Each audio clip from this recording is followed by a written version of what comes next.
बहुत समय पहले गुलिवर नामक एक अंग्रेज व्यक्ति था। एक दिन वह और उसके मित्र दक्षिण समुद्र की यात्रा पर निकले। एक प्रचंड तूफान ने उनके जहाज को बर्बाद कर दिया और गुलिवर को छोड़कर सभी डूब गए। गुलिवर तेज हवा और लहरों का मुकाबला करते हुए घंटों तक तैरता रहा। अंत में वह एक अनजान किनारे पर पहुंचा और अपने प्रयासों से थककर जल्दी ही गहरी नींद में सो गया। 2 दिन बाद जब वह उठा तो उसने स्वयं को भूमि से बंधा पाया। उसके शरीर को चारों ओर से पतली चमड़े की पट्टियों ने जकड़ रखा था। बेहद छोटे और हथियारबंद लोगों को अपने सीने पर चलते हुए देख उसने बैठने की कोशिश की। जैसे ही पट्टियां टूटने लगी, अजीब छोटे आदमी जो मुश्किल से 6 इंच लंबे थे, जिन्हें लिलीपुटियन कहा जाता था, हड़बड़ाकर दौड़ पड़े। जल्द ही कुछ लिलीपुटियन अपने राजा के संदेश के साथ वापस आए कि यह भीमकाय व्यक्ति उनका कैदी था और उसे इस देश की राजधानी लिलीपुट ले जाया जाए।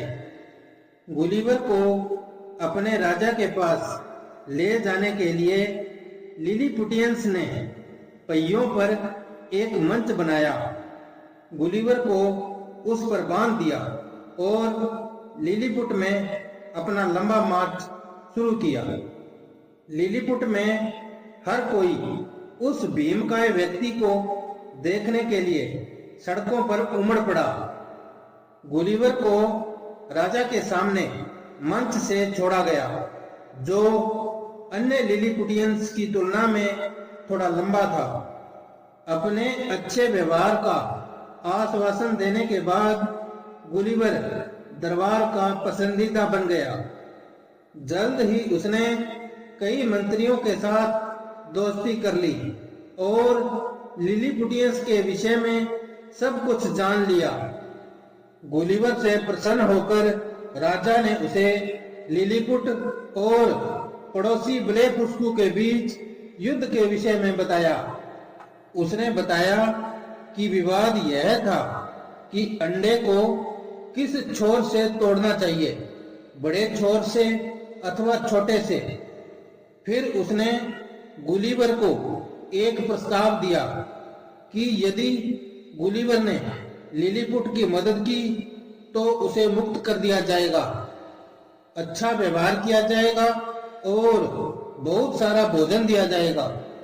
एक दिन विशालकाय गुलिवर ने देखा कि लिलीपुट से युद्ध छेड़ने के लिए ब्लेफुस्कू में जहाज तैयार किए जा रहे हैं।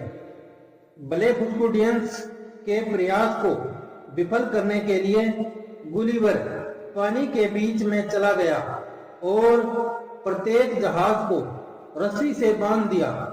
फिर एक सांप खींचकर उसने पूरे बेड़े को नष्ट कर दिया। लिलीपुट के राजा ने गुलिवर को राष्ट्रीय नायक घोषित कर दिया। ब्लेफुस्कू के दूत शांति योजना के साथ लिलीपुट के राजा से मिलने आए, लेकिन राजा ब्लेफुस्कुडियंस को अपना गुलाम बनाना चाहता था। गुलिवर ने इसमें हस्तक्षेप किया और उनके बीच संधि करवा दी। अब लिलीपुट के राजा ने गुलिवर की निष्ठा पर संदेह करना आरंभ कर दिया। कुछ मंत्रियों ने, जिन्हें ब्लेफुस्कू के संपूर्ण विनाश की अनुमति नहीं देने के लिए गुलिवर से नाराजगी थी, राजा को गुलिवर को मार डालने की सलाह दी, क्योंकि उन्हें लगा कि वह खतरनाक हो रहा है।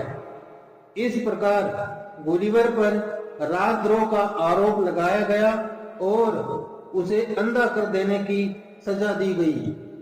राजा के फैसले के विषय में पता चलने पर गुलिवर वहां से ब्लेफुस्कू भाग गया। एक लिलीपुटियन दूत ब्लेफुस्कू के दरबार में आया। राजा के समक्ष उसने एक पत्र पेश किया जिसमें मांग की गई कि गुलिवर को एक गद्दार के रूप में लिलीपुट को लौटा दिया जाए। ब्लेफुस्कुडियन राजा ने ऐसा करने से इनकार कर दिया, इस उम्मीद में कि गुलिवर दोनों पड़ोसियों के बीच युद्ध निवारक के रूप में रहेगा। कुछ दिनों बाद समुद्र के किनारे पर घूमते समय गुलिवर ने एक खाली नाव को तैरते देखा और उसे किनारे पर ले आया। ब्लेफुस्कू के राजा को गुलिवर के घर लौटने के इरादों के बारे में पता चला। उसने अपने 2000 लोगों को गुलिवर की यात्रा के लिए नाव तैयार करने का आदेश दिया। गुलिवर को विदाई देने के लिए सभी ब्लेफुस्कुडियन तट पर एकत्रित हुए।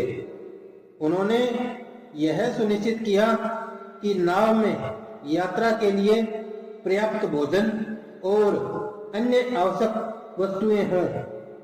गुलिवर ने आखिरकार ब्लेफुस्कू से विदा ली।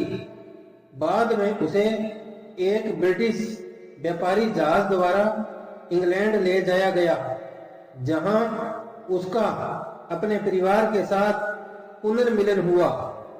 इस प्रकार गुलिवर के 2 वर्ष के रोमांच का अंत हो गया।